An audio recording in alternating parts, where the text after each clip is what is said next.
ಗಂಡಸ್ತನ ಕೀರ್ತಿ, ನಿಜವಾಗಲು ನಿನ್ನಲ್ಲಿ ಗಂಡಸ್ತನ ಇದ್ರೆ ಒಟ್ಟು ನೋಡು ನನ್ನ ಮೈಯನ್ನ.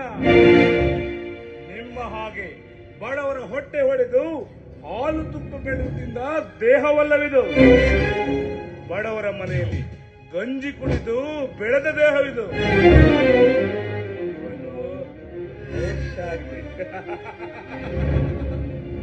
ಇವನಿಗೆ ರೋಷ ಬರಲ್ಲ. ರೋಷ ಬಂದ್ರೆ ಯಾರು ಉಳಿಯಲ್ಲ.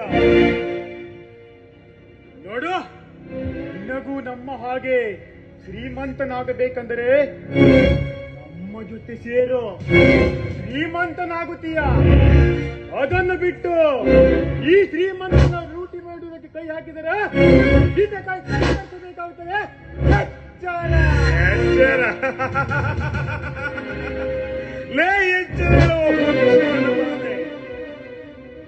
ನಿಮ್ಮ ಹಾಗೆ ಹಣ ಲೂಟಿ ಮಾಡಿ ಕೋಟ್ಯಾಧಿಪತಿ ಆಗುವ ಆಸೆ ನನಗಿಲ್ಲ. ಈ ಹಣವನ್ನು ತೆಗೆದುಕೊಂಡು ಹೋಗಿ ಯಾವ ಬಡವರಿಗೆ ತಿನ್ನುವುದಕ್ಕೆ ಅನ್ನವಿಲ್ಲವೋ, ಯಾವ ಬಡವರಿಗೆ ಹಾಕುವುದಕ್ಕೆ ಬಟ್ಟೆ ಇಲ್ಲವೋ ಅಂತವರಿಗೆ ದಾನ ಮಾಡುತ್ತಾನೆ. ಯಾರಿವನು? ಆಡೋಗಲೇ ಈ ನಾಗರಾಜನ ಅರಮನೆಯನ್ನು ಲೂಟಿಕೊಂಡು ಹೋಗಲು ಬಂದಿರುವ ಕೊನ್ನೆ. ಏನೋ ಯಾವನ ನೀನು? ನಮ್ಮ ಮನೆಗೆ ಬಂದು ನಮ್ಮ ಮನೆಯನ್ನೇ ಲೂಟಿ ಮಾಡ್ತೀಯ? ಎಷ್ಟೋ ಧೈರ್ಯ ನಿನಗೆ? ಬಾಯಿ ಮುಚ್ಕೊಂಡು ಬ್ಯಾಗ್ ಒಳಗಿಟ್ಟು ಹೋಗೋ.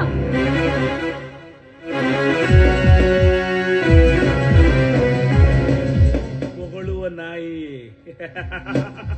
ಲೇ ವೈಯಾರಿ, ಭಾರತೀಯ ನಾರಿಯಾಗಿ ಕರ್ನಾಟಕದ ಮಣ್ಣಲ್ಲಿದ್ದು ಭಾರತೀಯ ಸಂಸ್ಕೃತಿಯನ್ನು ಬಿಟ್ಟು ಈ ರೀತಿ ಜೀನ್ಸ್ ಪ್ಯಾಂಟು ಟೀ ಶರ್ಟ್ ತೊಟ್ಟು ಬಂದಿರುವಲ್ಲ,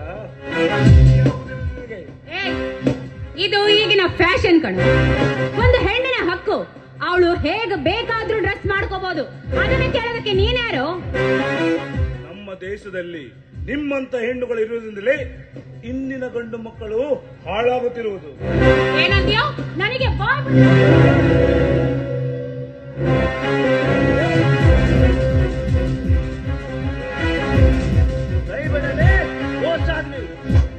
ನನ್ನ ತಂಗಿಯ ಕೈ ಮುಟ್ಟದಕ್ಕೆ ಎಷ್ಟು ಧೈರ್ಯ ಮಗನೇ ನಿನಗೆ?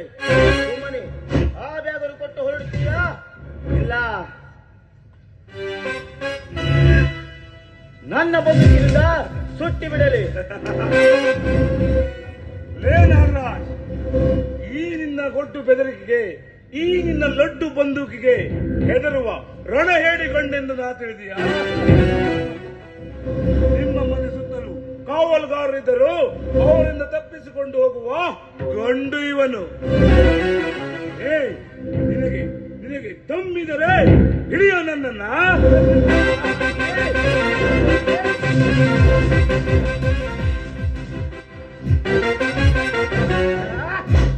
ತಪ್ಪಿಸಿಕೊಂಡು ಬಿಟ್ಟಲ್ಲ ಕೀರ್ತಿ. ಮಾವ, ಏನು ಚಿಂತಿಸಬೇಡಿ. ಅವನನ್ನು ನಾನು ವಿಚಾರಿಸಿಕೊಳ್ಳ.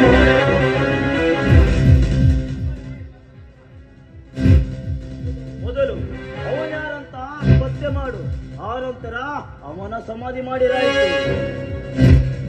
ಅದರ ಬಗ್ಗೆ ನೀವು ಯೋಚನೆ ಮಾಡಬೇಡಿ ಅಣ್ಣ. ಇಂದು ನಿಮ್ಮ ಎದುರುಗಡೆ ನಿಂತು ಬಾಯಿ ಬಂದ ಹಾಗೆ ಮಾತನಾಡಿ ಹೋದಲ್ಲ, ಅವನಿಗೆ ಸರಿಯಾದ ಪಾಠ ಕಲಿಸೋದಕ್ಕೆ ನಾನು ಒಬ್ಬಳೇ ಸಾಕು. ಒಂದಿಲ್ಲ ಒಂದು ದಿನ ಅವನು ನನ್ನ ಕೈಯಲ್ಲಿ ಸಿಕ್ಕೇ ಸಿಗ್ತಾನೆ. ಆವಾಗ ಈ ಜನ್ಮದಲ್ಲಿ ಅವನಿಗೆ ಹುಟ್ಟಲೇ ಇರಬಾರ್ದು.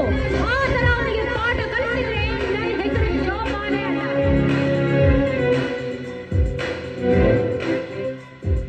ಹಾಗಾದ್ರೆ ನೀವು ಒಳಗಡೆ ಬನ್ನಿ, ನಾನು ಇರ್ತೀನಿ. ಹಾ ಕೀರ್ತಿ, ನಾಳೆ ಬೆಂಗಳೂರಿಗೆ ಹೋಗಿ ಬರೋಣ. ಅಲ್ಲಿ ಒಬ್ಬ ಬಹಳ ಶ್ರೀಮಂತನಿದ್ದಾನೆ. ಅವನ ಮನೆಯನ್ನು ಲೂಟಿ ಮಾಡಿಕೊಂಡು ಬರೋಣ. ನಡೆ.